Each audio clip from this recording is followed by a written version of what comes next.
le même film, de toute façon c'est pire qu'avant. Le même qui vit des tournées folles, de toute façon c'est pire qu'avant. Ceux qui parlent de changement de merde de vie, c'est devenu pire qu'avant. Pas de boum, pas de thune, pas de chance. Les promesses qu'on nous a faites s'évanouissent comme une match. Les gens autour de moi, quand ils bouffent c'est one time. Demande à qui le droit du pain pour lui c'est no time. Alors, elle va dire donc, calme-toi, parce qu'on a des images plus compromettantes que ça, et je pense pas que Maggie appréciera de savoir que tu as bien profité de la croisette. Donc, il était en train de travailler, c'est son boulot. Non, on a des images plus compromettantes que ça. On ne peut pas passer à cette heure de la matinée sur la RTS.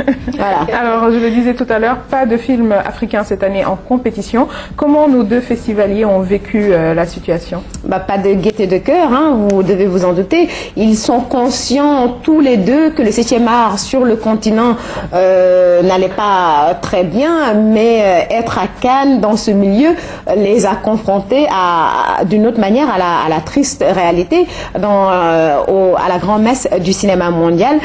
Et être là, mais vraiment sans pouvoir compétir, ça nous renvoie à nos propres lacunes, à nos propres manquements. Voilà, en matière de cinéma, nous les écoutons. Les Marocains, on a vu quelques Tunisiens, des Égyptiens. Mais globalement, l'Afrique était très absente. Et on se rend compte aussi que l'État français peut mettre de l'argent dans nos films, mais où est l'État sénégalais dans nos films? Où est l'Afrique dans nos films? C'est la question qu'on pose aujourd'hui. Si le cinéma africain est absent, c'est parce que simplement, il n'y a pas de marché en Afrique. C'est des grands producteurs qui sont là, mais qui ont besoin d'avoir un vis-à-vis très percutant. À quoi servent vos films? Est-ce qu'ils sont vus chez vous? Est-ce que est-ce qu'il y a toute une logistique? Est-ce qu'il y a toute une industrie derrière? Et c'est la raison pour laquelle aujourd'hui on parle de l'absence. Quand nos ministères aujourd'hui de la culture ne font pas grand-chose par rapport à la culture, particulièrement au cinéma, comment voulez-vous que nous soyons assez représentatifs par rapport à ce qui se passe à l'étranger? Vous voyez, nous n'existons finalement que par nous-mêmes, c'est-à-dire qu'en tant que réalisateurs. Mais dans l'espace cinématographique africain, ces films, ceux qui ont été produits depuis 1960 jusqu'à nos jours, ils ne sont pas vus.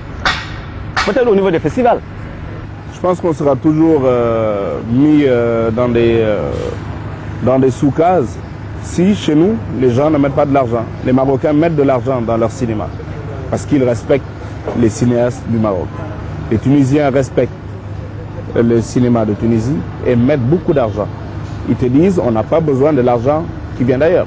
On fait nos films avec notre argent. On va compléter un peu, mais rien qu'avec notre ministère, avec nos structures, on a de l'argent. On ne peut pas le dire ici. On peut pas le dire ici. Et souvent c'est des maigres budgets. Et tu ne peux pas compétir avec quelqu'un qui arrive avec des millions de dollars de budget. Si toi tu n'as même pas, je ne sais pas moi, 100 millions CFA. Tu ne peux pas compétir avec quelqu'un qui a des millions de dollars. C'est de ça qu'il s'agit. Alors, on l'a vu. Les Marocains, les Tunisiens mettent de l'argent dans le cinéma. Est-ce qu'ils ont été représentés Non, ils n'étaient pas vraiment en compétition, mais ils étaient dans d'autres catégories, comme la quinzaine des réalisateurs ou la semaine de la critique. Voilà, ce qui n'est pas notre cas. Alors, il faut donc beaucoup d'argent.